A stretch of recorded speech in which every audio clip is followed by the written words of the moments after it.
Boa tarde, tudo bem? Vamos para mais uma aula, tá? Hoje a gente inicia a parte de derivada de funções, tá bom? A gente se livrou de limite, se livrou entre aspas, né? Porque eles continuam acompanhando a gente no decorrer do nosso curso, tá? Porque derivada nada mais é que um limite. Mas a gente vai dar uma outra abordagem a essa ideia. Mas antes da gente iniciar, alguns avisos. Um aviso, na verdade, sobre a segunda chamada, tá? Quem faltou, o requerimento de segunda chamada está presente, vai estar disponível na plataforma até quarta-feira, tá bom? E sobre a nossa prova, gostaram da prova? Não? Não digam isso. Aquela prova a gente elaborou com todo carinho para vocês. Resolvemos a prova em sala, praticamente. Resolvi a prova na aula de resolução de exercício. Quem assistiu a aula? Então, quem assistiu a aula fechou a prova, né? Porque ela está praticamente toda resolvida lá na aula de resolução de exercício. Eu até trouxe ela aqui para a gente olhar rapidinho. Dá para mostrar aí? Tá, essa daqui era a primeira questão da prova. Um limite simples, tá? Queria o limite dessa função aqui. Tinha outro tipo de prova, mas é equivalente, é análogo, tá? Então, queria o limite dessa função. Essa daqui era só multiplicar pelo conjugado, né? Em cima e embaixo. Utilizar o produto notável e calcular o limite. Fazer aí? Não, não vou fazer não. Vocês já fizeram na prova. Pô. A última? A última eu fiz em sala também. Faça novamente, né? Essa daqui, mamão com açúcar, né? Só calcular o limite das funções das extremidades, citar o teorema do confronto, senão não ganha a pontuação cheia, e concluir que o limite da função do meio é igual ao limite das funções das extremidades. Ok? Bem simples. E a terceira, do TVI, que a gente resolveu em sala, resolvemos também na aula de resolução. Eu quero mostrar pelo TVI que essa equação possui uma raiz nesse intervalo. Quem é a g de x? A g de x, você volta bem aqui. Ela está aqui, ó. É raiz de x mais x. Tá? Então, o que você tinha que fazer era... A g de x é raiz de x mais x. Eu quero mostrar que essa equação, g de x igual a 5, possui uma raiz no intervalo 3 e 4. Então, o que você tinha que fazer? Você tinha que pegar essa equação, substituir aqui, a g de x é raiz de x mais x, isso aqui tem que ser igual a 5. Portanto, raiz de x mais x menos 5 tem que ser igual a 0. Tá bom? Aí você define uma função aqui, sei lá, uma função p de x. Define essa função p de x como a raiz de x mais x menos 5. Menos 5. Tá bom? Definir essa função. E aí você cita que essa função é uma função contínua. Sim ou não? Ela é o resultado, na verdade aqui é x, né? Desculpa. Ela é o resultado de operações de funções contínuas. Então ela é contínua. Né? Então P é contínua. Além disso, a P no 3 é quanto? É raiz de 3 mais 3 menos 5. Então fica raiz de 3 menos 5 é menos 2. Raiz de 3 menos 2 é positivo ou negativo? Positivo ou negativo? Negativo. Isso aqui é menor que 0. E a P no ponto 4 é raiz de 4 mais 3 menos 5. Mais 4 menos 5. Então isso aqui fica 2 menos 1, que dá 1, que é positivo. Então, se está acontecendo isso aqui, ó, no 3... a imagem da função P é negativa, é raiz de 3 menos 2. E no 5, a imagem da função P ela é positiva, é 1. Então, já que ela é contínua e as imagens das extremidades nos intervalos possuem sinais contrários, então uma hora ela vai ter que cruzar o eixo das abscissas. E nesse ponto você vai ter a raiz. Então, pelo TVI, aí você precisa citar o TVI, senão você não ganha a pontuação cheia também. Existe um ponto x0 no intervalo de 3 a 5, tal que a P de x0 tem que ser igual a 0. Ou seja, quem é a P de x0 é raiz de x0 mais x0 menos 5 igual a 0. E, portanto, a raiz de x0 mais x0 é igual a 5. E aí está mostrado, né? Porque a gente acabou de mostrar que tem um x0 real entre 3 e 5 que satisfaz essa equação, que era a equação que a gente queria mostrar originalmente. Aí acabou. Tá bom? Alguma dúvida? Fizeram isso? Quase. Então dá para ganhar 2,5, né? Alguma dúvida, gente? Diga, querida. Oi? A primeira. Qual é a prova amarela? Não sei qual é a prova amarela. Tem 2 tipos aqui. Era essa aqui? X menos 9 sobre raiz de x menos 3. Eu quero o limite quando x tende a 9 de x menos 9 sobre raiz de x menos 3. Então, isso aqui é só multiplicar por raiz de x mais 3 sobre raiz de x mais 3. Tá bom? Então, isso aqui fica o limite. Quando x tende a 9, de x menos 9, vezes a raiz de x mais 3. Multipliquei em cima. E aqui eu tenho o produto da soma pela diferença. Então, fica o quadrado do primeiro termo menos o quadrado do segundo termo. Tá bom? Então, isso aqui é o limite. Quando x tende a 9, de x menos 9 sobre, vezes raiz de x mais 3, sobre raiz de x ao quadrado é x. Aqui o x pode ser mais ou menos x, né? Lembra que a gente falou na aula anterior? Mas nesse caso é x, por quê? Porque o x está tendendo a 9, valores positivos. Tá?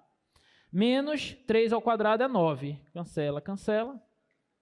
Então fica o limite, quando x tende a 9, de raiz de x mais 3, só esse fator. Aí você substitui, porque essa função no 9 ela está definida e é contínua. Então fica raiz de 9 mais 3, que dá 3 mais 3, que dá 6. Pronto. Ok? 3 pontos por essa questão aí é porque o professor está com um coração muito bondoso, sim ou não? Alguma dúvida? Beleza. Então, essa foi a nossa provinha. Presente de Páscoa para vocês, tá? E vamos para a aula de hoje.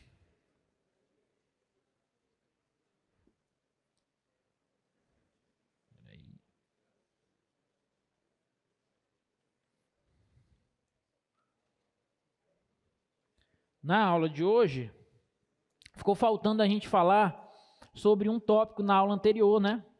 Ficou faltando a gente falar desse limite aí, olha. Que é o limite fundamental exponencial. Tá bom? Limite fundamental exponencial. Esse limite, eu não vou demonstrar de onde vem esse limite, porque para demonstrar esse limite a gente precisa de conhecimento de sequências numéricas e tudo mais, uma parte mais com um certo rigor, mais matemático, digamos assim, tá? Mas a gente vai adotar esse limite como verdade, e a partir dele a gente vai calcular outros limites, tá? A gente pode provar ele para quando x for um número natural, através de limite de sequência, e depois a gente generaliza para x real, tá bom? Pode deixar lá. E esse limite, ele é verdadeiro tanto para x tendendo a mais infinito, tá? Quanto também para x tendendo a menos infinito, tá bom? Inclusive, o segundo exemplo, o primeiro exemplo, na verdade, é mostrar que esse limite também é válido quando x tende a menos infinito. Eu vou deixar essa tarefa para vocês, tá? Para vocês tentarem fazer esse exemplo. Adotando esse como verdade, você pode usar uma substituição e mostrar esse segundo exemplo, essa observação, tá? Eu vou fazer esse aqui. Vou fazer esse mais um outro para a gente poder entrar em derivada. Limite fundamental exponencial. É o limite quando x tende a mais ou a menos infinito de 1 mais 1 sobre x é elevado a x. O resultado desse limite é e. Esse e é o número de Euler, tá bom? Aquela base lá dos logaritmos naturais. Tá? Então, esse limite aqui a gente vai adotar como verdadeiro, e aí a gente vai mostrar, como primeiro exemplo, o limite, quando u tende a zero, de 1 mais u elevado a 1 sobre u, esse limite aqui também é igual a i. Tá? Esse aí está na cara, né? Se esse é verdade, se esse é verdadeiro, como é que a gente mostra que esse é igual a i? Alguém tem alguma ideia de como a gente pode mostrar que esse limite?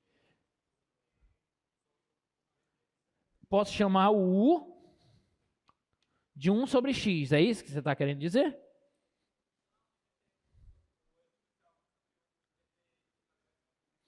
Aqui? Aqui? Mas como inverter?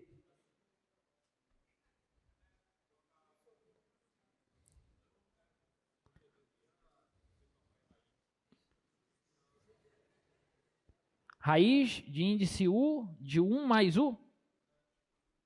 Tá, podia, mas em que isso iria me ajudar? Tipo assim, raiz de índice u de 1 mais u.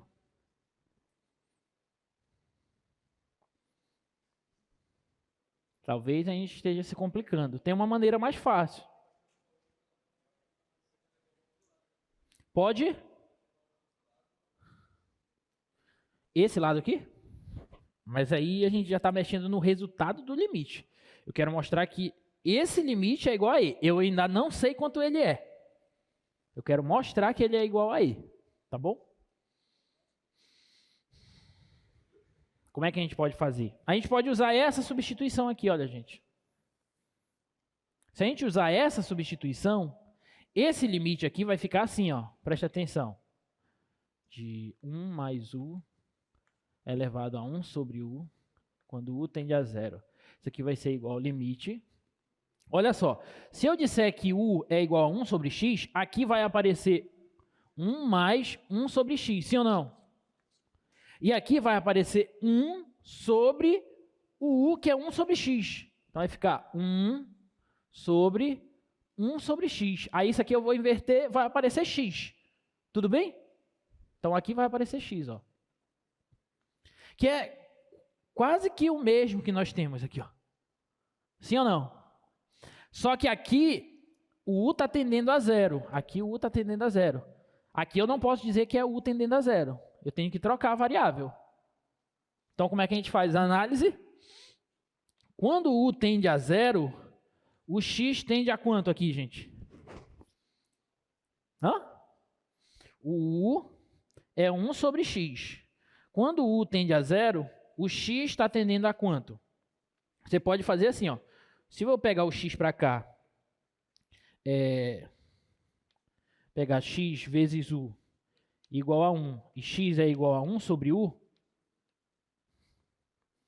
x vai ser igual a 1 sobre u, certo? Então, quando u tende a zero, o x vai tender a quanto? 1 sobre u vai para onde? Para infinito, sim ou não? Positivo ou negativo? Depende. Depende se eu estiver indo, se o u está indo para zero pela direita ou pela esquerda do zero. Se ele estiver indo pela direita do zero, aí vai para mais infinito. Se ele estiver indo pela esquerda do zero, aí vai para menos infinito. Então, eu vou colocar aqui assim, ó, mais ou menos infinito, dependendo como u está indo para zero, ok? Alguma dúvida? Sim ou não? Sim ou não? Fala, gente. Obrigado. Fala, senão não sei se vocês estão com dúvida ou não. Se tiver com dúvida, fala. Então, aqui, o x vai tender a mais ou menos infinito. Eu vou abusar da notação, vou escrever assim, tá bom? Só que eu já mostrei que esse limite, quer dizer, eu já falei para vocês que esse limite, quando x tende a mais infinito, é quanto? É e.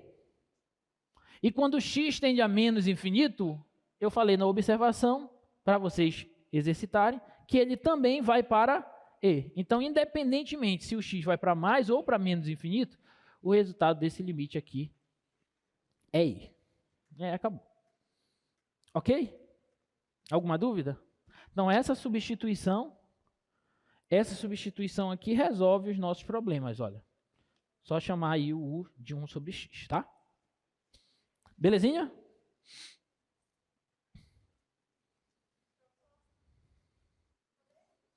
Posso, com certeza.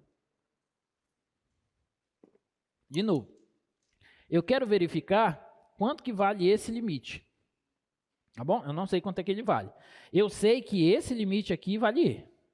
Tanto para x tendendo a mais infinito, quanto para x tendendo a menos infinito. Tá? Então, para resolver esse limite, eu posso usar essa substituição. Eu vou chamar o u de 1 sobre x. Tá bom? Então, se u é 1 sobre x, se eu passar o x para cá multiplicando, fica x vezes u igual a 1. E se eu passar o u dividindo, o x vai ser 1 sobre u.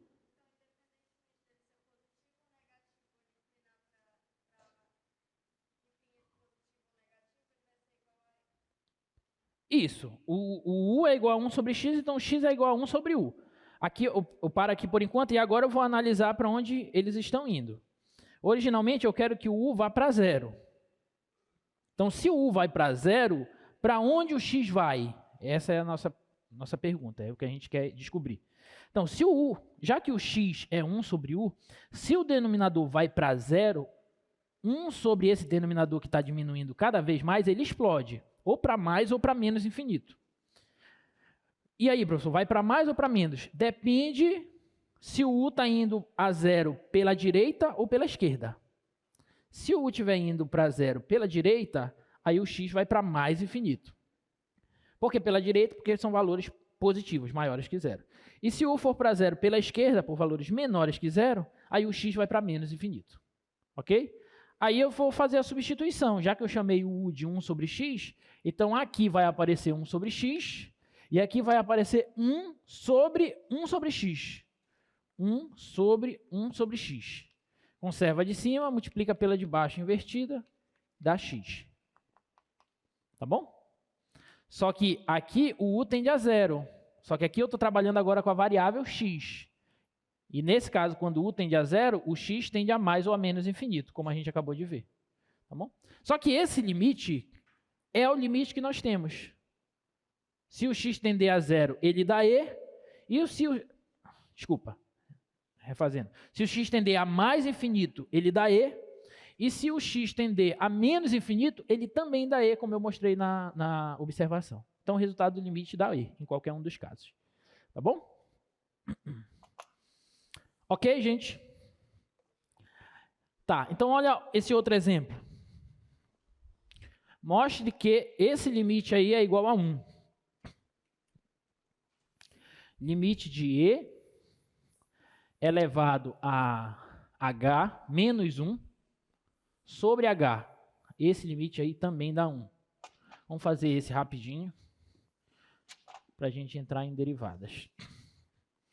Gente, novamente, esses limites, eles são importantes porque na hora de você calcular, vocês vão ver que quando a gente começar a calcular derivada, esses limites todos irão aparecer. A gente precisa saber calcular esse troço tudo aí, tá? Então, esse limite aqui de e elevado a h menos 1 sobre h, quando h tende a 0, isso aqui dá 1. Como é que a gente mostra isso? Eu vou fazer uma substituição. Tá bom? Eu vou chamar de u o e elevado a h menos 1. Essa parte do numerador eu vou chamar de uma nova variável. Tudo bem? Então, esse limite aqui vai ficar assim, ó. Então, o limite, quando h tende a zero, de e elevado a h menos 1 sobre h, ele vai ser igual ao limite. Eu não vou colocar ainda aqui para onde é a tendência do limite, tá? Mas aqui no numerador vai aparecer u, que eu estou chamando de e elevado a h menos 1. Aqui vai aparecer u sobre... Só que aqui tem h. Eu posso repetir o h aqui? Diga não. Não. Por que não? Porque agora eu estou trabalhando com a nova variável. Certo? Então eu tenho que escrever esse h em função de u. Para ficar tudo em u aqui. Tudo bem? Mas como é que a gente faz para escrever esse h em função de u?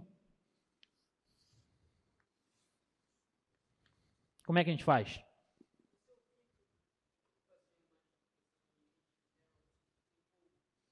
Não entendi. O que me faz olhar para esse limite? Tentativa. Não tenho como te dizer assim, quando tem esse caso aqui, tu faz isso, essa substituição. Quando tem esse outro caso, faz essa... É uma espécie de tentativa. Esse aqui é porque a gente já conhece mesmo e eu já sei que essa substituição vai dar certo. Tá? Mas na hora dos exercícios, não tem jeito, você vai tentando. Por exemplo, agora o nosso amigo ali, um colega me mostrou o limite que eu olhei, não sei ainda fazer esse, então preciso de mais tempo. Vou tentar outras técnicas. Vou tentar usar... Já estou aqui dando aula para vocês, mas estou pensando... Porque ele envolve uma cossecante e uma cotangente. E aí eu posso transformar como 1 sobre seno. Aí aparece um x² no denominador. Então talvez eu possa usar limite fundamental trigonométrico. Entendeu? Então essas coisas assim vêm na cabeça da gente e a gente começa a tentar utilizar os resultados que a gente já viu. E é sempre assim. Pode ver que nas nossas aulas de limite, eu estou mostrando um monte de limite para vocês. Para quê? Para a gente tentar usar esses resultados para resolver novos limites. Tá bom? Não tem outro segredo. É simplesmente isso. Então, talvez saia... Eu não sei, cadê o nosso amigo que me mostrou? Tá ali. Eu acho que vai dar para usar algum limite fundamental trigonométrico nisso. Mas depois da aula a gente vê isso, tá? Então, vamos voltar aqui. Aí aqui, eu não posso reescrever o h, porque eu estou trabalhando com uma nova variável. Então, eu tenho que tentar escrever esse h em função de u. Tudo bem? Como é que eu posso fazer isso? Como é que você escreve esse expoente que está em cima dessa base e em função de u? Tipo, h igual a alguma coisa envolvendo u. Como é que a gente consegue fazer isso?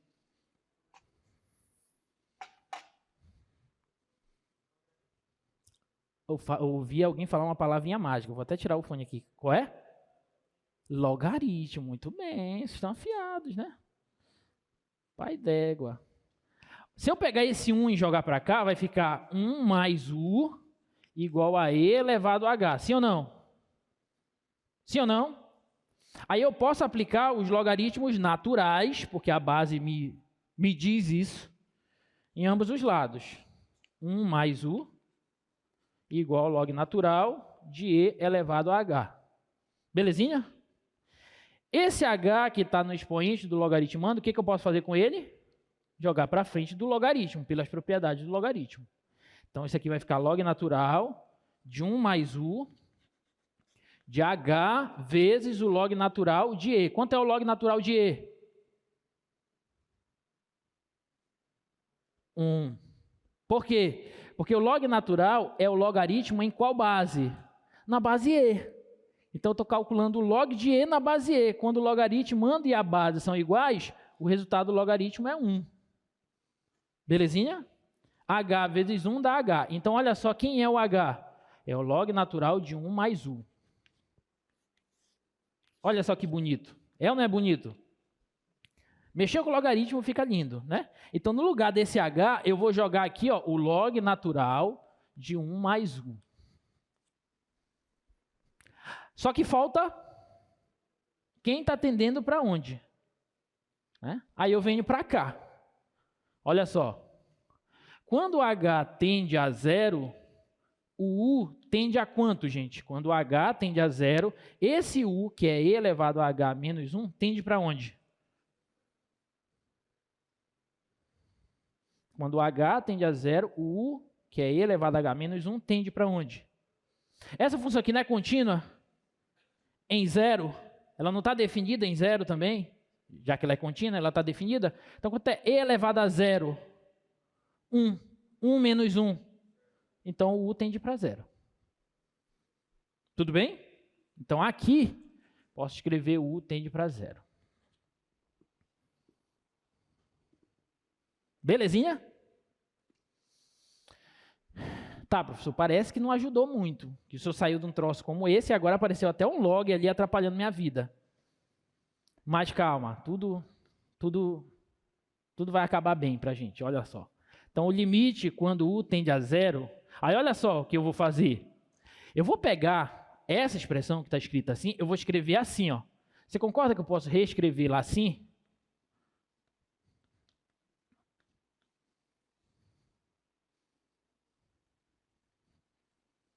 Concorda que eu posso escrever lá assim? Sim ou não?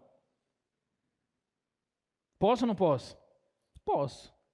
Por quê? Porque essa daqui é uma divisão de frações. Se eu conservar a de cima e multiplicar pela de baixo invertida, eu venho para cá, volto para cá. Concorda? Então, eu não estou mexendo em nada ainda na minha expressão. Eu só modifiquei ela levemente, tá? Mas eu mantive a mesma coisa. Tá, professor, para que o senhor fez isso? Aí eu vou melhorar ela aqui só para vocês entenderem onde é que eu quero chegar.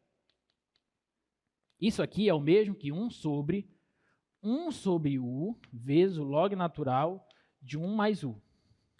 Concorda que isso é igual a isso? Não mexi em nada ainda. Aqui tem 1 sobre u. Eu só coloquei ele aqui do lado, multiplicando o log natural, porque vocês vão ver o que eu vou fazer agora. Tá claro até aqui? Agora que vem a mágica. O que eu posso fazer com esse cara que está multiplicando o logaritmo? O que eu posso fazer com esse número que está multiplicando o logaritmo natural? Pode vir para cá. Se ele desce, ele pode subir. Propriedade do logaritmo. Tudo bem? Então, isso aqui, esse limite vai ser limite, quando u tende a zero, de 1 sobre o log natural de 1 mais u elevado a 1 sobre u. Tá claro? Agora, olha só que bacana. Algo já está aparecendo bonitinho aqui, mais interessante para a gente. O que é limite quando u tende a zero de 1 mais u elevado a 1 sobre u?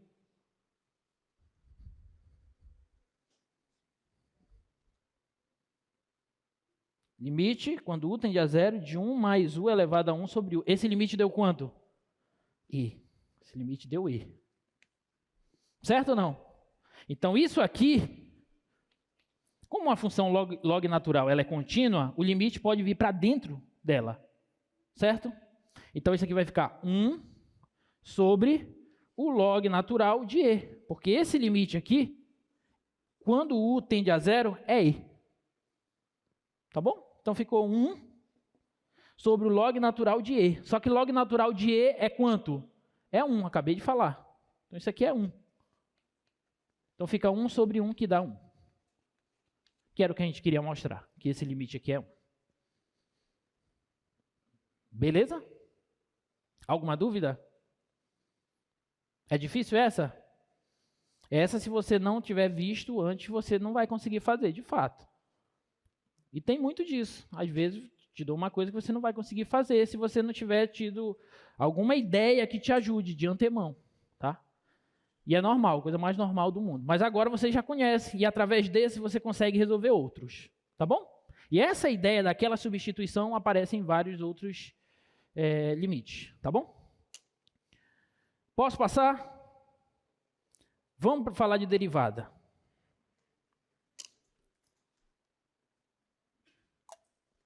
Nossa aula de hoje, 17 de abril, vamos falar de taxa de variação, derivada e reta tangente, tá bom?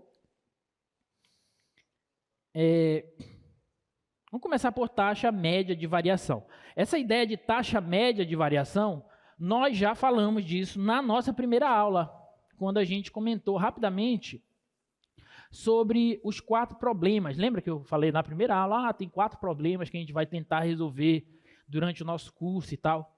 Nós chegamos a falar sobre isso. E um dos problemas era o problema da velocidade instantânea, lembra? Quem estava na primeira aula aqui? A maioria.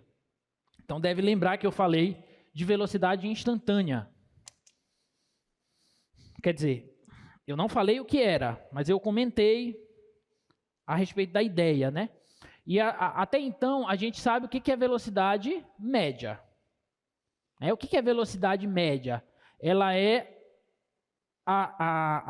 o quociente entre a variação do espaço de um móvel pelo tempo que ele percorreu, pelo tempo que ele utilizou para percorrer essa variação de espaço. Então, pego ΔS por ΔT, divido esses dois valores, obtenho uma taxa média que a gente chama de velocidade média. Velocidade média nada menos é que a taxa média de variação entre a posição do móvel pelo tempo que ele percorreu. Tá bom? E aí a gente pode usar essa ideia para qualquer tipo de função. Então, olha só, considere uma função real e 2 pontos de seu domínio. A variação em x ou o incremento em x e a variação correspondente em y são dadas por isso. Tá? Δx é igual a x2 menos x1, é a variação em x, ou incremento de x. E o ΔY é a variação da função no eixo y.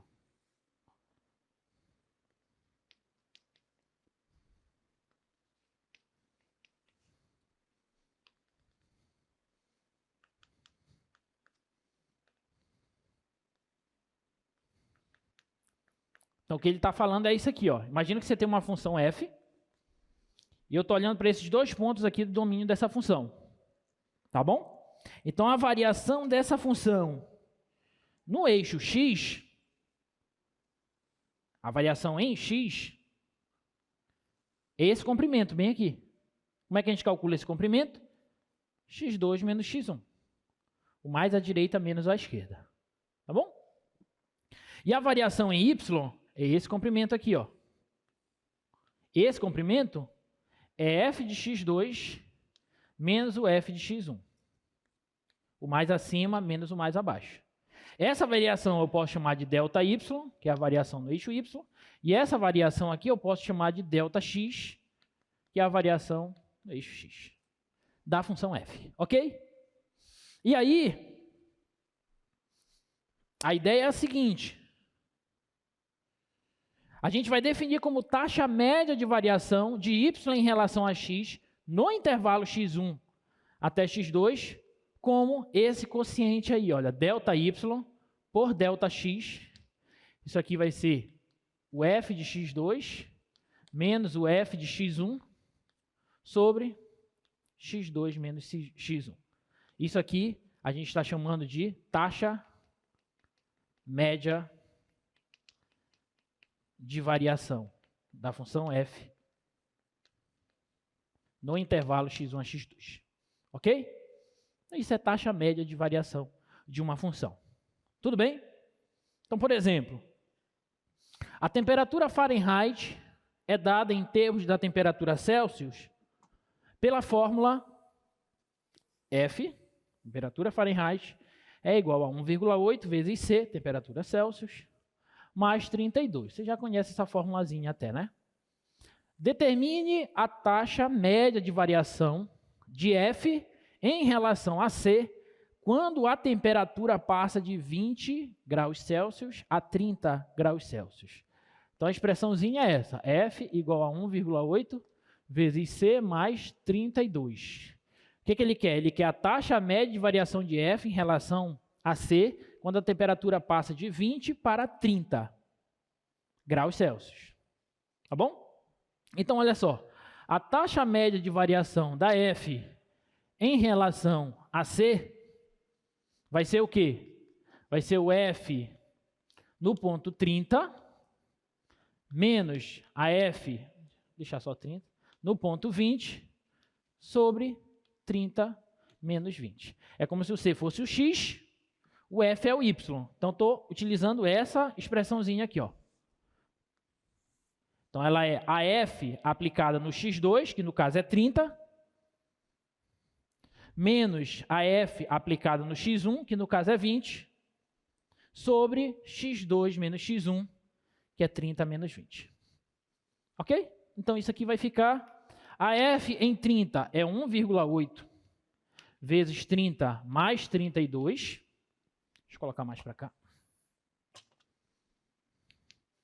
1,8 vezes 30 mais 32, menos a f no ponto 20 é 1,8 vezes 20 mais 32, sobre 30 menos 20, 10.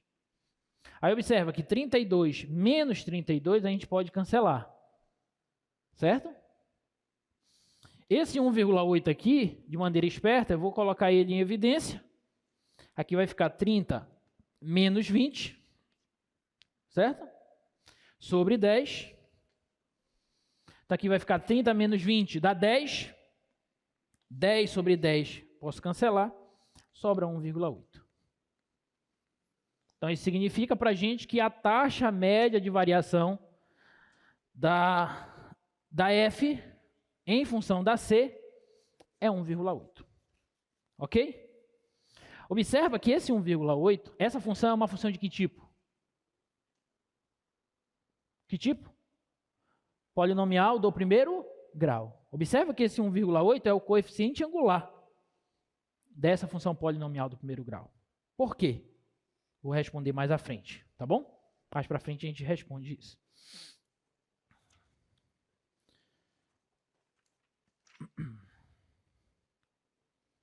Outro exemplo. Considere um círculo de raio A, de área A, desculpa, e raio R. Determine a taxa de variação média da área desse círculo em relação ao seu raio, quando esse raio R varia de 2 a 2,1. Qual é a fórmula da área de um círculo de raio R, gente? Como é que a gente calcula a área de um círculo de raio R? Πr quadrado, obrigado. Πr quadrado. Então, essa é a formulazinha que a gente está usando. Ok? Vou até colocar assim, ó. É a área em função do raio. Ok? O que ele quer? Ele quer a taxa média de variação da área em relação ao raio, quando esse raio passa de quanto? De 2 para 2,1. Então, o que eu tenho que calcular? A área no 2,1 menos a área no 2 dividido por 2,1 menos 2. Certo? Estou usando essa expressão, novamente. Sempre ela, taxa média. Tá bom? Então, é a função aplicada no x2, que no caso é 2,1, menos a função aplicada no x1, que no caso é 2, dividido por x2 menos x1, que é 2,1 menos 2. Tá? Então, isso aqui vai dar π vezes 2,1 ao quadrado, estou usando a formulazinha, menos π vezes 2 ao quadrado, sobre 2,1 menos 2 é 0,1. Aí você pode fazer essa continha, dá até para usar um produto notável. Isso aqui vai dar 4,1 π. Ou seja, quando o raio varia de 2,1 a 2, a área varia de 4,1 π em relação ao raio. Tudo bem? Essa é a taxa média da área em relação ao raio. Tá? Vou fazer essa. Mais essa para a gente chegar onde a gente quer. Presta atenção que eu estou falando simplesmente de taxa média de variação de uma função em relação aos pontos do seu domínio, ao x, tá? Um móvel em movimento retilíneo tem a sua posição descrita por essa função. S de t é igual a 2 vezes t elevado ao cubo mais 8t mais 10. Onde S é dada em metros e t em segundos. Aí ele pergunta, determine a taxa média de variação da posição desse móvel em relação ao tempo no intervalo de 1 a 3. Tá bom? Como é que a gente calcula essa?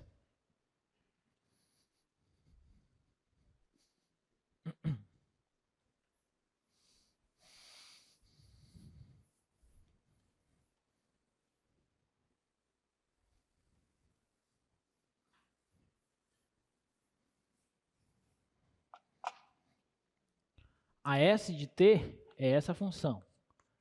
É 2t ao cubo mais 8t mais 10.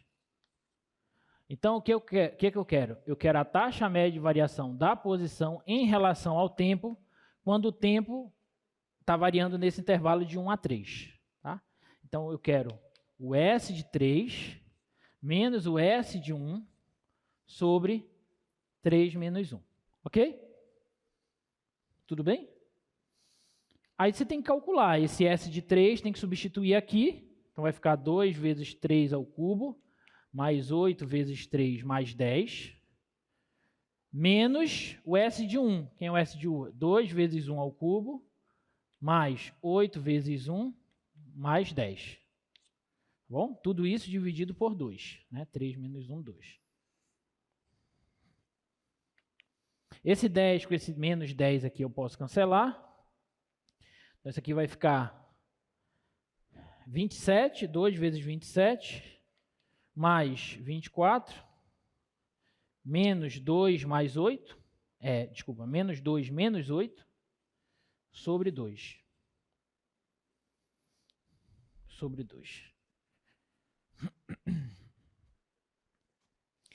Essa continha vai dar 34.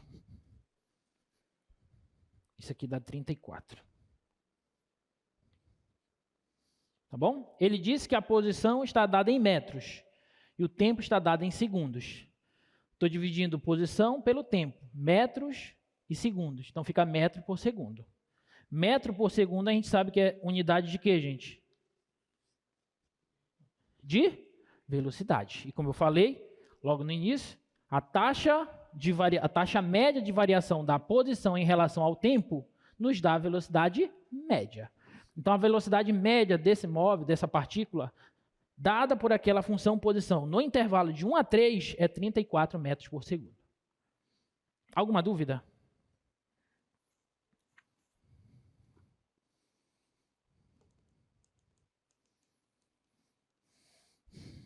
Tá, vou aproveitar esse exemplo, esse gancho, para falar exatamente de velocidade média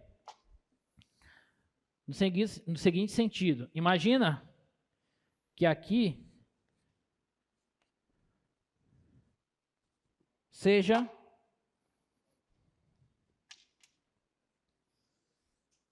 o gráfico de uma função, posição, uma função posição em função do tempo. Aqui nós temos o T0, um instante inicial, por exemplo, e aqui eu tenho um certo T1. Tá bom? Esse daqui é o S de T0. Esse aqui é o S de T1. Vou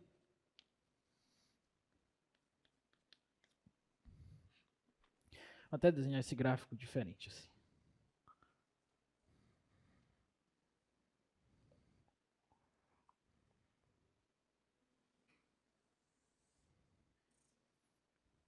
Desenhar ele assim. Pronto. Tá?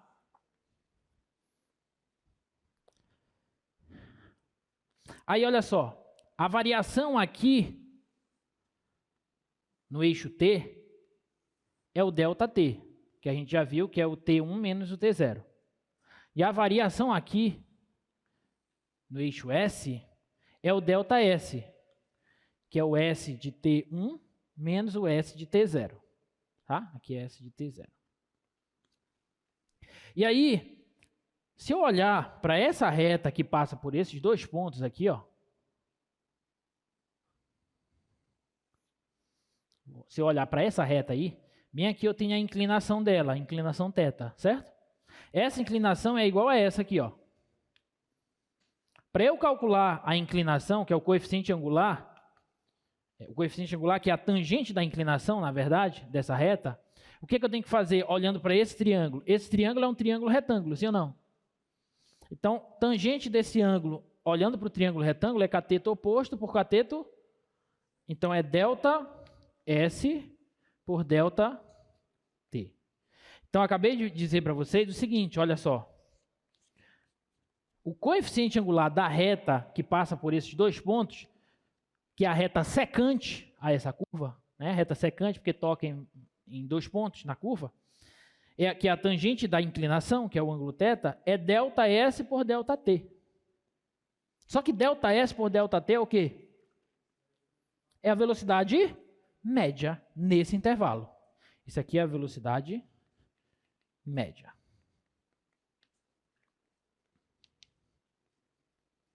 Então, geometricamente, o que nós temos é o seguinte. A velocidade média, se eu tenho a função posição em relação ao tempo, a velocidade média no intervalo estabelecido é a inclinação, é o coeficiente angular da reta secante que passa pelo gráfico da função nos pontos de extremidade do intervalo. Ok? Tá, professor, mas onde o senhor quer chegar? Quando a gente começar a falar de derivada, e lembra que eu perguntei na nossa primeira aula sobre velocidade em um instante, velocidade instantânea, a gente vai conseguir responder através dessa ideia geométrica, inclusive. Porque aqui nós estamos falando de velocidade em um intervalo de tempo. Mas, se eu perguntar para você qual é a velocidade nesse ponto T0, você está andando no carro e tal, aí tu olha no velocímetro, naquele instante tu fala, agora eu estou a 75 km por hora. Como é que você pode calcular essa velocidade olhando só para um determinado instante, sem considerar um intervalo de tempo? E aí isso a gente consegue resolver com essa ideia de derivada, tá bom? E agora a gente chega na parte mais interessante, que é a ideia de taxa instantânea de variação. Tá? O que é taxa instantânea de variação? Então, olha só, se uma quantidade y é função de uma quantidade x, isto é, se y igual a f de x, tem uma função aí, já vimos que a taxa média de variação de y por unidade de variação de x no intervalo x0 até x0 mais delta x é dada por esse quociente. A gente já viu isso na aula de hoje, sim ou não? Você já viu exatamente essa expressão que está aparecendo aí na aula de hoje, sim ou não? Exatamente o que está aparecendo aí ainda não. Mas nós vimos algo equivalente a isso, quer ver? O que nós vimos foi isso aqui, ó. O que nós vimos foi isso aqui, ó. Isso nós vimos. Mas olha o que aparece no slide. O que aparece no slide é um f de x0 mais um ΔX, menos o f de x0 sobre ΔX.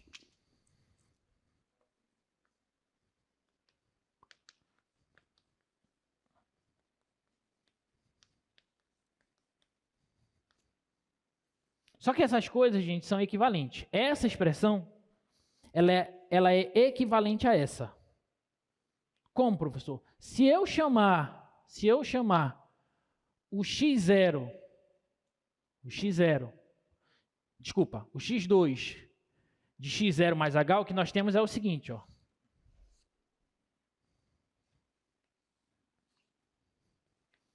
Ali naquela eu fiz assim, ó.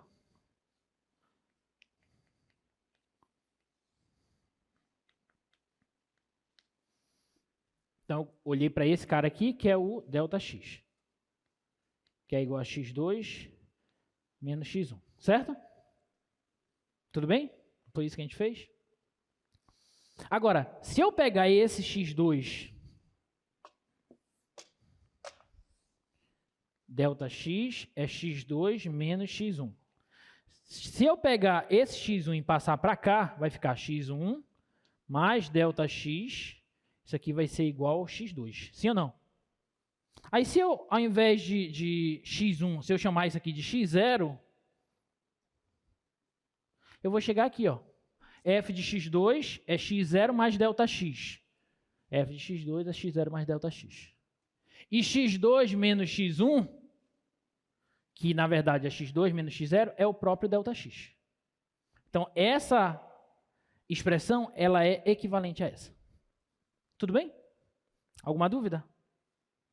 Então, para a gente calcular a taxa média de variação, nós podemos calcular assim, como eu mostrei originalmente para vocês, ou a gente pode mostrar assim, que é equivalente. São maneiras equivalentes. Tudo bem?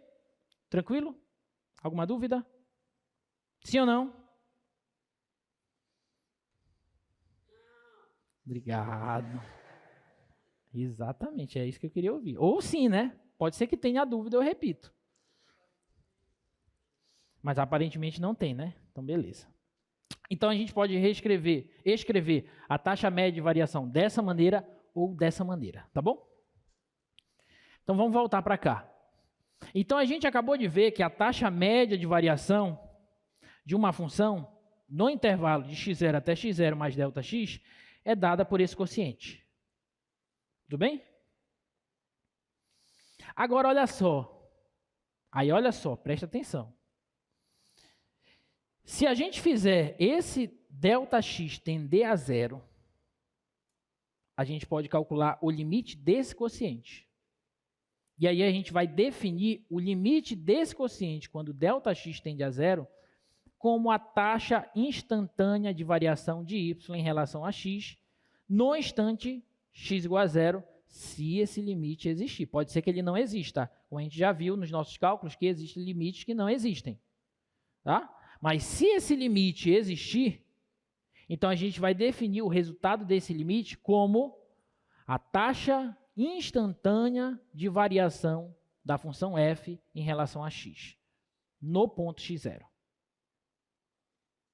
Ok? De novo, eu tenho as taxas médias de variação da função. Se eu calcular o limite dessas taxas médias, com x tendendo a um certo ponto, se esse limite das taxas médias existir, então o resultado desse limite é o que a gente vai chamar de taxa instantânea de variação no ponto em questão. Tá bom? Então, graficamente, o que nós temos é isso aqui, ó.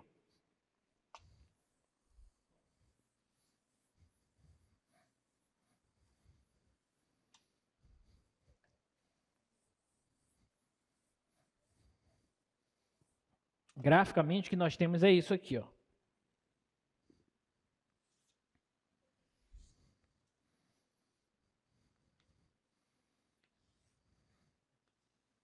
Está aqui o x0. Aí eu pego um certo comprimento daqui para cá, Δx. Então, aqui é x0 mais Δx. Certo? Aqui é o f do x0. E aqui é o f de x0 mais Δx. Se eu fizer esse Δx tender a zero, ou seja, se eu for diminuindo esse comprimento desse intervalo, cada vez mais, se o limite desse quociente, limite do Δx tende a zero, de f de x0 mais Δx menos o f de x0 sobre Δx, se o limite desse quociente, que são as taxas médias de variação, quando Δx tende a zero, se esse limite existir, ou seja, eu estou diminuindo o comprimento desse intervalo, e eu não sei originalmente o que está acontecendo com essa função. E esse ponto eu sei que ele está se aproximando desse, sim ou não? Se eu diminuo o comprimento desse intervalo, esse ponto ele está se aproximando desse outro ponto aqui, ó. Então, esse comprimento aqui ele também diminui. Só que esse diminui, está indo para zero, e esse diminui, está indo para zero. Só que o quociente entre eles eu não sei o que pode acontecer. Pode ser que ele estabilize para um certo número real, como a gente já viu nas questões de limite anteriormente. Tá? Se esse limite existir, a gente diz que esse limite é a taxa instantânea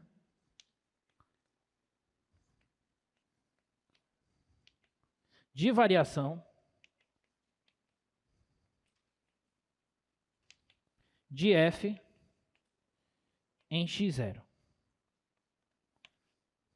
Então, a taxa de variação instantânea dessa função f, nesse ponto aqui, no ponto x0, que é para onde os valores de x estão tendendo, quando o ΔX tende a zero, a taxa instantânea de variação vai ser dado pelo resultado desse limite. Aí, olha só, se essa função for uma função posição, aí olha só que interessante. Vem para cá agora. Ó. Suponha que você tem essa função, que é a função posição.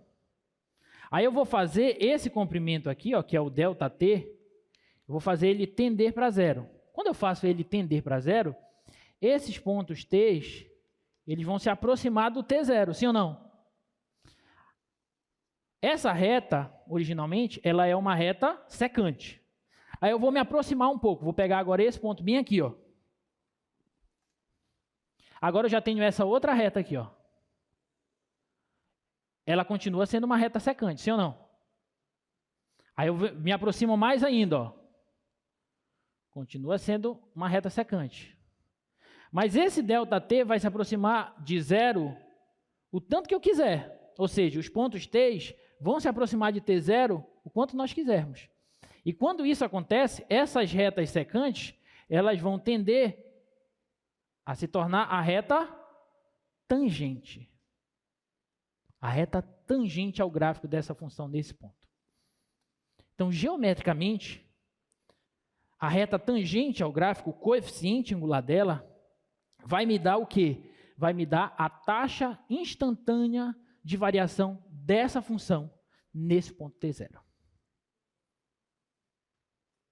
De novo, geometricamente, quando eu faço esse ΔT tender a zero, e se eu tenho a função posição em função do tempo, as retas secantes, elas vão tender à reta tangente.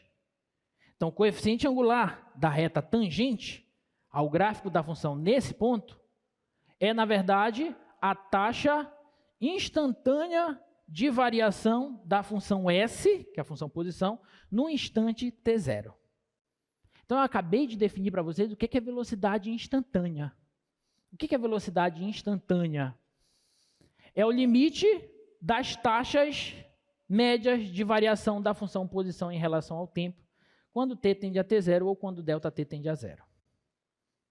Ok? Então, para a gente calcular a velocidade instantânea da função posição, a gente tem que fazer esse mecanismo. Eu tenho que calcular o limite daquele quociente quando esse ΔT tende a zero. Se esse limite existir, se ele for um número real, bem definido, a gente diz que esse número é a velocidade, não mais velocidade média, é a velocidade instantânea desse móvel. Ok? Alguma dúvida? Beleza.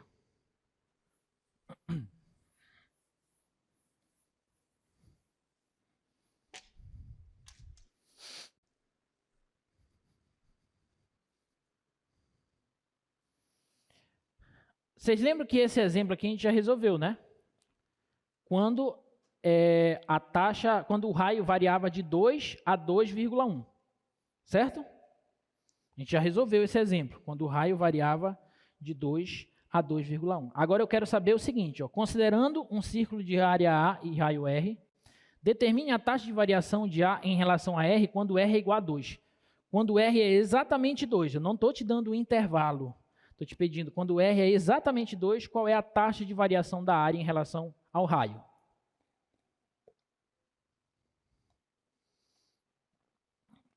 Então, o que eu tenho que fazer nesse caso?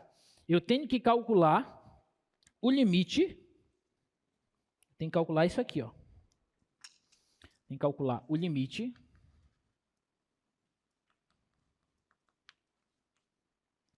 da área da taxa de variação da área em relação ao raio quando esse ΔR tende a zero. Que agora não é x, é r. Tudo bem? Tem que calcular o limite, quando ΔR tende a zero, das taxas médias de variação da área em relação ao raio. Ok? Quanto que deve ser esse limite? É isso que a gente está querendo saber. E isso quando o raio é exatamente igual a 2. Eu quero exatamente no ponto 2. Então, vamos lá. Quem que é ΔA? Vamos fazer devagar. Quem é ΔA sobre ΔR? A gente sabe que a fórmula da área, deixa eu anotar aqui primeiro, só para a gente relembrar. A expressãozinha da área em função do raio é πr ao quadrado. Então, deixa isso aqui guardado. Então, quem é o ΔA sobre o ΔR? Vai ser a área, vou usar essa expressão bem aqui, ó. Vou usar essa expressão bem aqui, ó. A área no raio zero mais um ΔR menos a área no raio zero dividido por ΔR. Concorda ou não? Estou usando aquela mesma expressão. Estou só trocando A por F. Tá bom? Só que a função área é dada por isso. Então, isso aqui vai ficar assim, ó. R0 mais ΔR, eu vou substituir aqui no lugar do R. Vai ficar π vezes R0 mais ΔR ao quadrado, menos a área no ponto R0 é π R0 ao quadrado, sobre ΔR. Tudo bem? Aqui eu tenho que desenvolver isso aqui. Então, vai ficar assim, ó.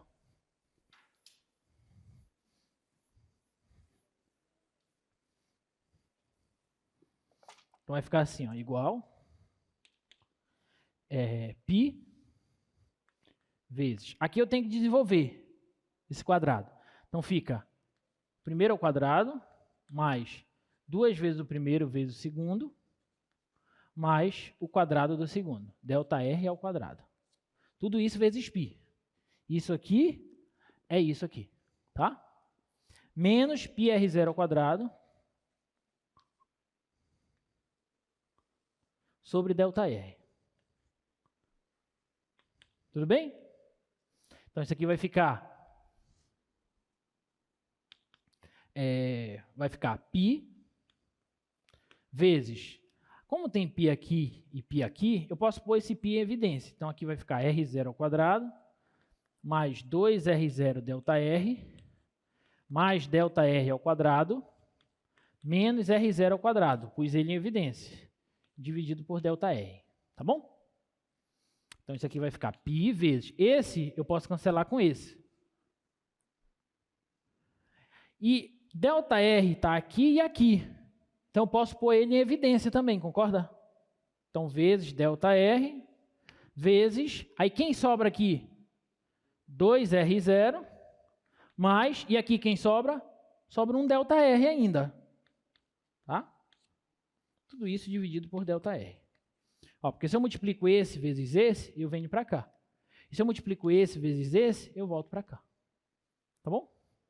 E esse ΔR com esse ΔR a gente pode cancelar. Então, isso aqui vai ficar π vezes 2R0 mais ΔR. O que é isso? É a taxa média de variação da área em relação ao raio. Tudo bem? Agora, o que eu tenho que fazer? Eu tenho que calcular o limite quando ΔR tende a zero dessa taxa média.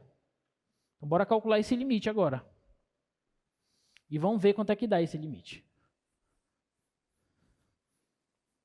Quanto é o limite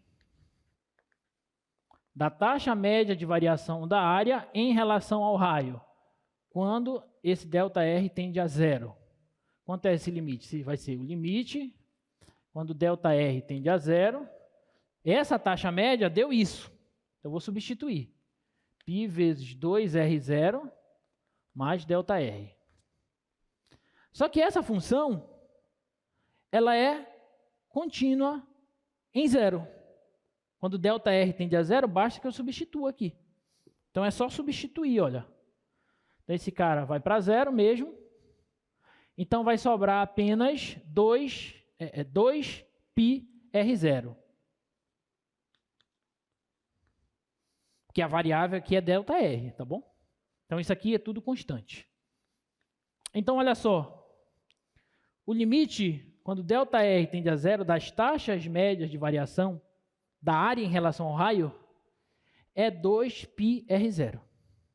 Só que a questão pediu esse limite quando o raio fosse igual a quanto? Volta lá no slide para a gente, por favor. Quando o raio fosse igual a... Então é só substituir o 2 aqui no lugar do raio inicial, que é o R0. Então, isso aqui vai ficar a taxa instantânea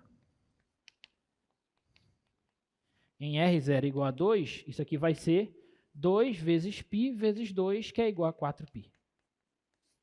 Tá bom? Isso aqui vai ser igual a 4π. E aí acabou o problema. O que isso significa para a gente? Significa que a taxa instantânea de variação da área desse círculo em função do raio, quando o raio é exatamente igual a 2, é 4π. Então a área está variando 4π quando R0 é igual a 2. Ok? Alguma dúvida nisso? Então é sempre assim. Você calcula a taxa média de variação e depois você calcula o limite dessas taxas médias e vê para onde esse camarada está indo, tá bom? Se ele existir, se for um número definido, um número real bem definido, então o resultado desse limite vai ser a taxa instantânea de variação dessa função, tá? Ainda temos tempo. Olha só, velocidade e aceleração. Eu falei para vocês que naquele esboço geométrico, desenho geométrico ali que eu fiz para vocês, que a taxa instantânea de variação da função posição em relação ao tempo te dá a velocidade instantânea, certo? Então a gente define a velocidade instantânea dessa seguinte maneira. Imagina que você tem a função x de t, que é a função posição em relação ao tempo. Então, o limite desse quociente, quando ΔT tende a zero, é o que a gente chama de velocidade instantânea no instante t0. Então, o limite desse quociente da taxa média de variação da posição em função do tempo te dá a velocidade. E se eu pegar a função velocidade em relação ao tempo e calcular a taxa instantânea de variação, me dá o que a gente chama de aceleração. Por quê? Porque a aceleração média é a variação da velocidade pela variação do tempo. Não é assim que a gente calcula a aceleração média? A aceleração média é a variação da velocidade em relação ao tempo. Então, se eu calcular o limite dessa taxa média, se esse limite existir, eu vou ter o que a gente chama de aceleração instantânea. Tá bom? Então, a velocidade é a taxa instantânea da posição em relação ao tempo e a aceleração é a taxa instantânea da velocidade em relação ao tempo. Cuidado com isso, que a gente gosta muito de trabalhar esses conceitos de velocidade e aceleração como sendo, que a gente vai ver já já, como sendo derivada da função posição e derivada da função velocidade, tá bom? Respectivamente a velocidade e a aceleração. Alguma dúvida até aí? Então, todas essas duas grandezas, velocidade e aceleração, são taxas instantâneas de variação. E na natureza tem muitas taxas instantâneas de variação, como a corrente elétrica, compressibilidade, a própria taxa de crescimento instantâneo, o custo marginal, taxa de fluxo de calor. Então, todas essas taxas aqui, a gente pode entendê-las como taxas instantâneas de variação, tá bom? E todas elas têm muita aplicabilidade, tem muito a ver com cálculo diferencial, para a gente poder trabalhar essa ideia de derivada, tá? Tudo bem até aí? Beleza. E aí, enfim, agora, uma vez entendido o que é taxa média de uma função e o que é taxa instantânea de variação de uma função, a gente, enfim, pode definir o que é derivada de uma função, tá bom? Então, olha só, seja y igual a f de x uma função real e p um ponto de seu domínio. A gente diz que a função f é derivável no ponto p, no ponto x igual a p, se existir a taxa de variação instantânea de f em x igual a p. Caso isso ocorra, a gente pode escrever essas notações. Todas essas notações são equivalentes, tá? Já já eu vou falar dessas notações, mas primeiro vamos entender o que é derivada. Você tem uma função, e aí você calcula a taxa média de variação dessa função. Tudo bem até aí? A gente já sabe calcular a taxa média de variação. Calculou a taxa média, aí você calcula o limite dessas taxas médias e vê se esse limite existe. Se esse limite existir, o que a gente tem? A gente tem a taxa instantânea de variação dessa função, em um certo ponto. Ok? Sim ou não? De novo, você tem a taxa média de variação de uma função. Você calcula o limite dessas taxas médias. Se esse limite existir, você tem o que a gente chama de taxa instantânea de variação da função em um certo ponto. Ok? E a essas taxas instantâneas de variação, ou na verdade, a essa taxa instantânea de variação dessa função em um certo ponto, a gente chama de derivada da função do ponto. Então, o que é derivada? É simplesmente a taxa instantânea de variação de uma função em um certo ponto. Tá claro? Então, por exemplo, nessa função aqui, eu já calculei uma derivada. Eu não calculei a taxa instantânea da área em função do raio no ponto R igual a 2? Sim ou não? Então, eu acabei de calcular, na verdade, a derivada dessa função quando o raio é igual a 2. Porque derivada é simplesmente uma taxa instantânea de variação. Tá ok? E o que é taxa instantânea de variação? É o limite das taxas médias de variação da função. Ok? Então, olha só, esse conceito é o principal. É isso que vocês têm que entender. É claro que eu não estou dizendo que não é para você saber calcular. Você precisa saber calcular. Mas, na profissão de vocês, no restante do curso, talvez até, você tem o uso de máquina, de celular, de computador. Então, para calcular a derivada, é a coisa mais simples, a máquina faz assim. Mas o conceito você precisa entender. Quando que você vai precisar usar uma derivada? Quando que você vai precisar usar um limite? Que não deixa, a derivada não deixa de ser um limite. Quando que você vai precisar usar uma integral? Então, o conceito é o principal. É isso que vocês precisam carregar com vocês. Pelo resto da vida acadêmica e profissional de vocês. Tá bom? Então, vocês têm que entender isso. O que é uma derivada? É simplesmente uma taxa instantânea de variação. Pontualmente. Eu não estou olhando para um certo intervalo, eu estou olhando pontualmente. E por isso que o conceito de limite ele é importante. Porque o conceito de limite olha quando os valores do teu domínio, os pontos do teu domínio, tendem a um certo ponto. Então, é uma ideia pontual. Ok? Então, guardem esse conceito. Porque o resto é cálculo, e cálculo a gente sabe fazer, calcular derivada e tal. E mesmo que a gente não saiba, o computador faz por nós, tá? Então, olha só, notação. Derivada da função f em um certo ponto P. A gente vai escrever como f' de P. Então, f' de P é nada mais, nada menos que a derivada da função f do ponto P. Tudo bem? Que a gente pode escrever também assim, olha, df sobre dx no ponto P. df dx significa a derivada da função f em relação a x no ponto P. Tudo bem? Essa notação significa que eu estou calculando o limite da taxa média de variação da função f em relação a x, quando esses ΔX tendem a zero. Que foi o que a gente já viu. Tudo bem? Que também é equivalente a escrever isso aqui, olha. Se eu trocar esse P por x0, como a gente tinha feito anteriormente, Então, esse é o limite quando ΔX tende a zero, de f de p mais ΔX menos o f de p sobre ΔX. Ok? Que também é equivalente ao limite quando x tende a p de f de x menos o f de p sobre x menos p. Então, todas essas notações aqui são equivalentes. Tá bom? Então, derivada é o resultado desses limites. Professor, quando que eu vou usar um ou quando que eu vou usar outro? Vai depender da função. A gente vai fazer agora exemplos que a gente vai usar um ou outro, como vocês vão ver. Tá bom?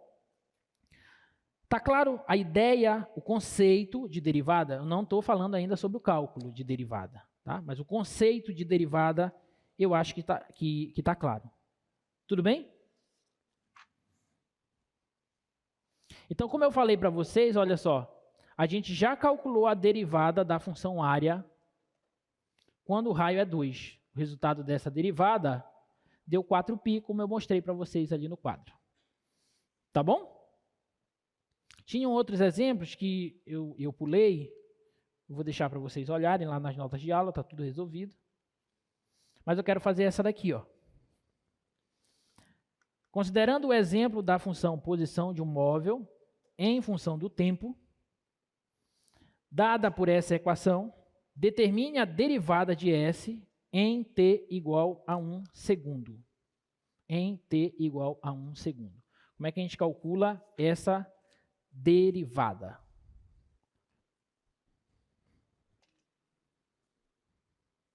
Observa que a gente está calculando tudo por definição, pela definição de derivada.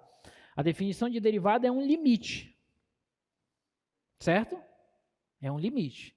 Lá na tua lista de exercícios dessa semana, eu sei que tem alguns que já estão adiantados, já até conhecem as regras de derivação, né? A regra do tombo, a regra do quociente, a regra do produto, parará, pererê. Tem um monte de regra que a gente ainda vai estudar. Eu sei que alguns já conhecem isso, pode ser que já conheçam. Mas nessa lista especificamente, tem uma observaçãozinha que você tem que fazer pelas definições de derivada. E a definição de derivada é via limite. Então, se você fizer usando as regras que a gente ainda vai ver, infelizmente elas não serão aceitas, as soluções, tá bom? Alguma dúvida? Já estou avisando para depois não ter reclamação. Ah, professor, eu acho que é a lista dessa semana. Já é dessa semana. Já olharam a lista? Já resolveram? Hoje já é segunda. Entrega quando?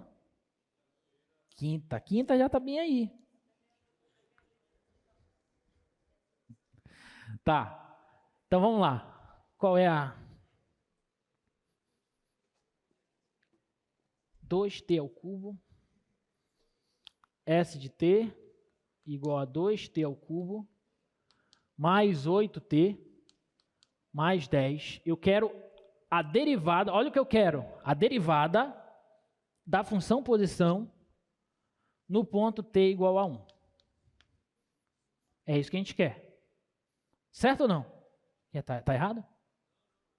Tá certo, né? Tudo bem? Como é que a gente faz isso? Aí a gente vai ter que calcular pela definição. O que é a derivada? É a taxa instantânea de variação quando t tende a 1, nesse caso.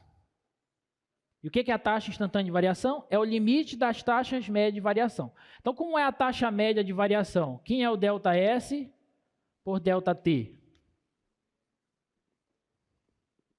Hein? É o S de T2, tinha mostrado isso aqui, né? Menos o S de T1 sobre T2 menos T1. Sim ou não? Que eu também poderia escrever assim, ó.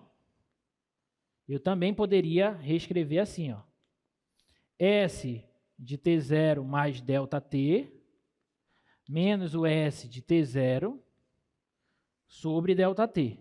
Posso ou não posso? São equivalentes? Ok? São equivalentes. Eu vou usar, eu já fiz uma usando essa, eu vou fazer essa usando essa daqui, tá? É a mesma coisa.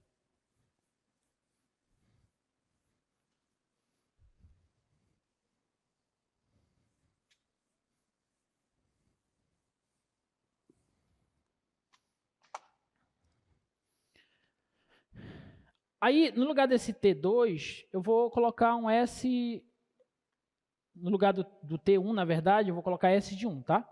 Então vai ficar assim, ó. T1 é 1, na verdade, né? Então vai ficar assim. Delta S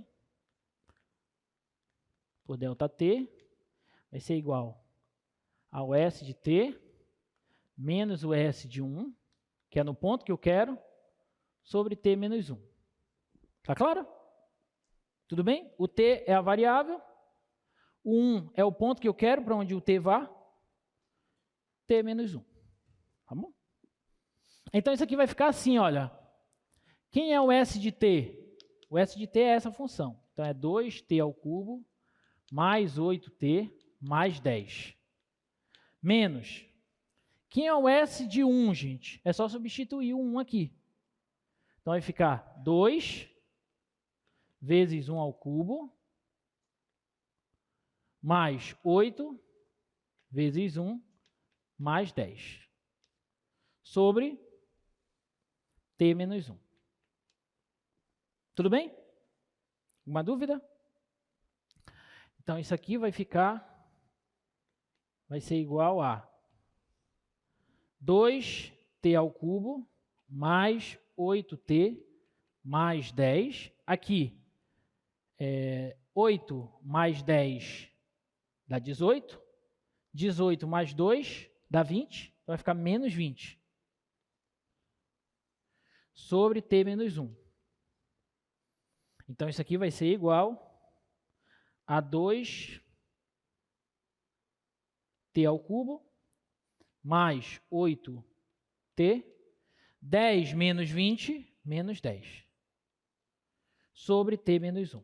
Então, isso aqui é a taxa de variação média da função posição em relação ao tempo T,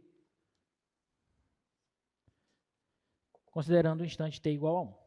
Tudo bem até aí? Agora, o que eu tenho que fazer? Eu tenho que calcular o limite dessas taxas médias. Então, eu vou calcular agora o limite.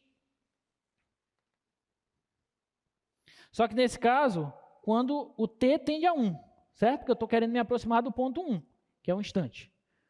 Então, quando o T tende a 1, desse quociente, 2T ao cubo mais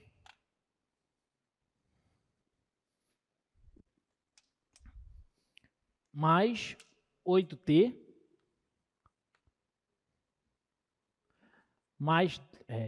menos 10 sobre T menos 1. Se esse limite aqui existir, e for igual a um certo número real, obviamente, então eu vou dizer que a derivada dessa função no ponto 1 é igual ao resultado desse limite. Tá bom? Essa função não está definida em T igual a 1. Então eu não posso fazer a substituição direta. Ok? Então como é que a gente resolve esse limite aí? Preste atenção. Aqui vai zerar se eu tentar substituir no denominador. E no numerador daria quanto? Se eu substituo T igual a 1 no numerador, dá quanto? Dá quanto? Dá 0 também, sim ou não? O que isso significa para a gente? Se quando eu substituir o 1 naquela função polinomial, se zerou, significa que 1 é o que dessa função? É uma raiz. Sim ou não? Ela é uma raiz, o 1 é raiz desse polinômio.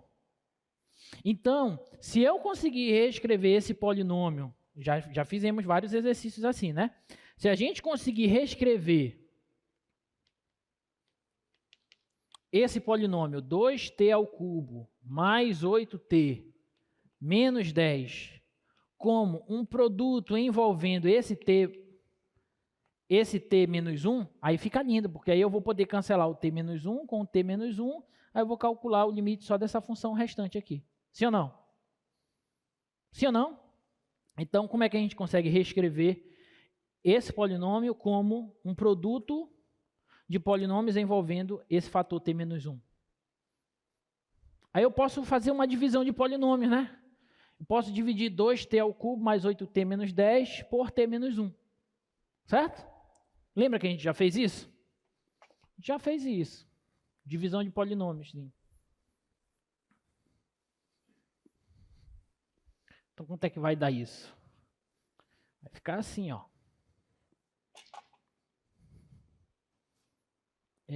Vai ficar assim, ó. 2t ao cubo mais 8t menos 10 dividido por t menos 1. Eu tenho que cancelar primeiro esse 2t ao cubo, certo? Para eu cancelar esse 2t ao cubo, quem eu tenho que multiplicar o t menos 1? 2t ao quadrado, muito bem. Se eu pego 2t ao quadrado vezes t, dá 2t ao cubo, certo? 2t ao quadrado vezes menos 1 dá menos 2t ao quadrado. Tudo bem até aí? Aí eu subtraio um pelo outro. E esse cancela com esse. Então, sobrou menos e menos, mais. Então, sobrou 2t ao quadrado. E esse 8t, professor, eu baixo ele. Mais 8t. Tudo bem? Agora, para eu cancelar esse 2t ao quadrado, quem eu tenho que multiplicar aqui? 2t, mais 2t. 2t vezes t dá 2t ao quadrado. 2t vezes menos 1 dá menos 2t. Certo? Subtrai um do outro. Esse cancela com esse. Então vai ficar 8t menos e menos mais 2t. 8t mais 2t, 10t. Certo? Aí esse menos 10, eu baixo para cá. Agora, para cancelar o 10t, quem eu tenho que multiplicar aqui? 10. 10 vezes t, 10t. 10 vezes menos 1, menos 10. Subtrai um do outro, esse cancela com esse cancela com esse, o resto é zero. Então, o 2t ao cubo mais 8t menos 10, eu posso reescrever como t menos 1 vezes 2t ao quadrado mais 2t mais 10. Deixa eu colocar mais para cá, senão não vai dar. De novo, o 2t ao cubo mais 8t menos 10, a gente pode escrever como t menos 1 vezes 2t ao quadrado mais 2t mais 10. Tudo bem? Alguma dúvida até aí? Aí a gente vem para cá. Isso foi só um parêntese que a gente abriu para poder continuar resolvendo esse limite. Agora vamos concluir esse limite. Tá? Então esse limite aí vai ser quanto? Então aquilo vai ser igual ao limite quando t tende a 1, de esse, que é igual a isso. Então é t menos 1 vezes 2t ao quadrado mais 2t mais 10. Tudo isso dividido por t menos 1. Aí olha que bacana. Certo? Então isso aqui vai ser igual ao limite quando t tende a 1 de 2t ao quadrado mais 2t mais 10. Belezinha? Essa função é contínua em 1, então é só substituir. Então, isso aqui vai ficar 2 vezes 1 ao quadrado, mais 2 vezes 1, mais 10. 2 mais 2, 4, mais 10, 14. Ou seja, acabamos de concluir que a derivada da função posição no ponto 1, dada por aquela função, é igual a 14. Como essa função é a função posição em relação ao tempo, então, na verdade, isso aqui o que a gente está calculando é a velocidade instantânea no ponto 1. Então, a velocidade instantânea desse móvel, dado por essa equação, no ponto 1, é igual a 14. Se a posição estiver dada em metros e o tempo em segundos, então essa velocidade instantânea estará dada em metros por segundo. Ok? Alguma dúvida? Então, derivada é isso, gente. É esse limite, tá bom? É calcular esse limite aí. Isso é derivada.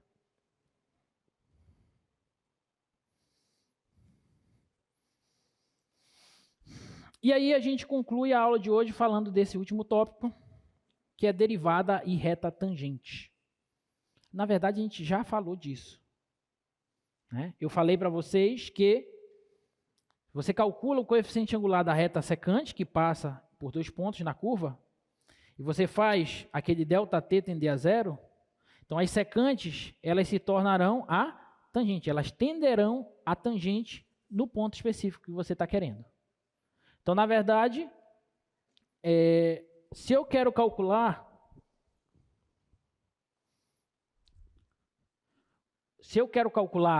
a equação da reta tangente, na verdade o problema se resume a calcular o coeficiente angular da reta tangente. Porque olha só,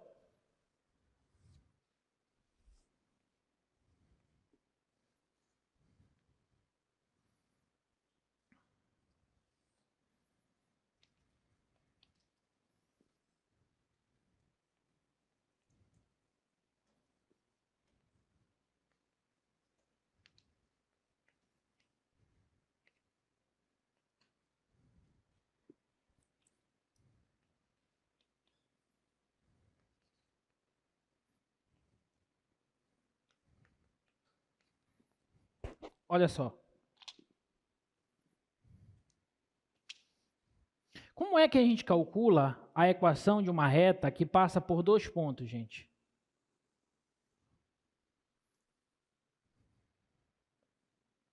Geometria analítica, terceiro ano do ensino médio. Ou função afim mesmo, primeiro ano do ensino médio. Como é que a gente calcula a equação de uma reta que passa por 2 pontos? Lembra da equação fundamental da reta? Tem vários tipos de equação, tá? Mas tem uma que é a equação fundamental da reta, que ela vai ser a mais interessante aqui para a gente, tá? Não sei se vocês lembram. Ela é assim, ó.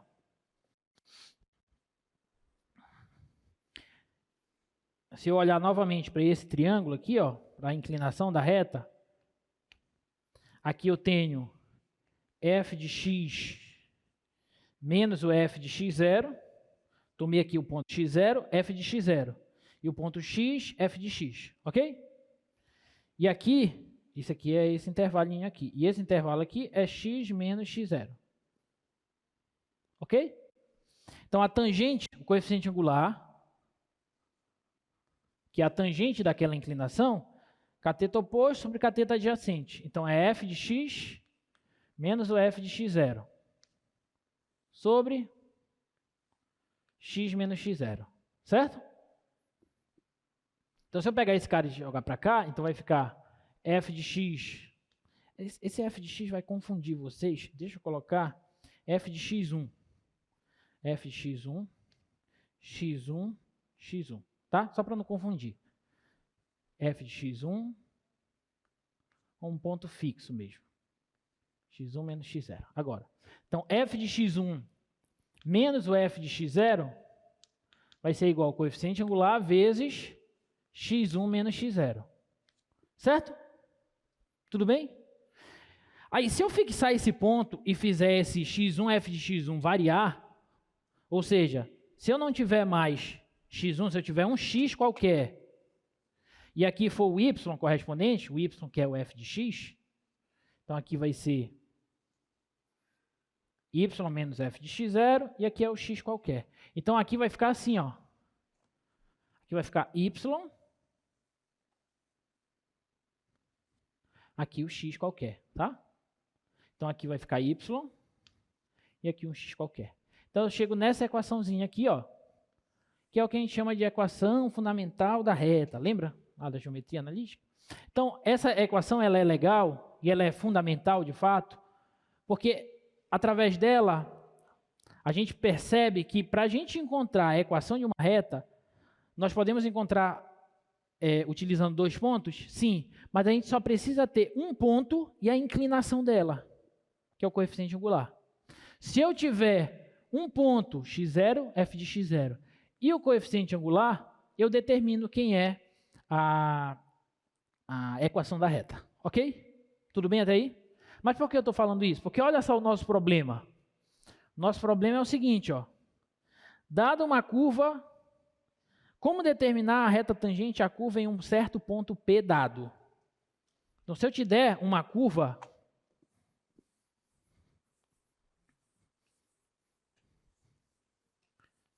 Se eu te der uma certa curva,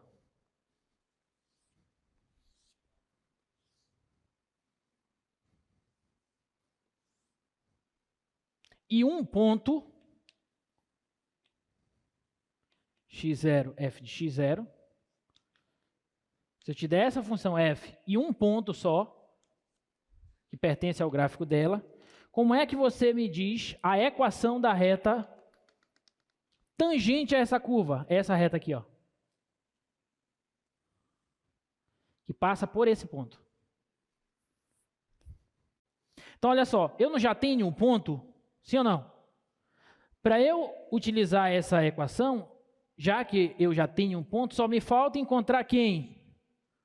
Coeficiente angular. Tudo bem? Só falta encontrar o coeficiente angular. Mas eu disse para vocês que o coeficiente angular, que é a tangente daquela inclinação, ele é o ΔY pelo ΔX. Não falei isso para vocês? Que é a taxa média de variação da função y em relação a x. Certo? E aí eu falei o seguinte, ó, que se você tem um ponto aqui, por exemplo, e você verifica essa reta aqui, ó, essa é a reta secante. Então, daqui para cá eu tenho um ΔX. Aí eu falei assim, ó, se você fizer esse ΔX tender a zero, esse ponto ele vem se aproximando desse ponto aqui, certo? E essas retas que eram secantes, elas continuam sendo secantes, mas elas vão se aproximando da reta tangente. Tudo bem? Esse aqui é o coeficiente angular, vou até colocar assim, ó. Esse aqui é o coeficiente angular da reta secante. É dado por isso. Então, olha só, se eu fizer esse ΔX tender a zero, as retas que eram secantes vão tender à reta tangente. Só que o coeficiente angular das retas secantes são dados por isso. E o coeficiente angular da reta tangente, ele vai existir se o limite desses quocientes, quando ΔX tender a zero, existir. Então, na verdade, o coeficiente angular da reta tangente, ele vai ser o limite quando ΔX tende a zero desses quocientes, da taxa média de variação da função. Tudo bem? Então, o coeficiente angular da reta tangente é o limite da taxa média de variação da minha função. Porém, o limite da taxa média de variação da função é o que para a gente? O limite das taxas médias de variação de uma função é o que para a gente? É a derivada da função no certo ponto. Então, o coeficiente angular da reta tangente é a derivada da função no ponto x0. Então, se eu quiser calcular a equação da reta tangente a uma curva em um certo ponto, eu estou te dando o ponto. Só vai faltar o quê? O coeficiente angular. Mas o coeficiente angular vai ser o quê? Vai ser a derivada da função no ponto. Então, é só calcular a derivada da função no ponto que você automaticamente vai poder encontrar a equação da reta tangente a essa curva desse ponto. E aí fecha o ciclo, tá bom? Então a gente acabou de ver taxa instantânea, taxa média de variação, taxa instantânea de variação, derivada de função, que é equivalente, e já sabemos também calcular retas tangentes a uma curva em um certo ponto. Tá bom? Infelizmente o nosso tempo já acabou, senão eu resolveria exercícios sobre isso, sobre reta tangente. Mas na próxima aula a gente resolve, tá bom? Espero que vocês tenham entendido. Até a próxima.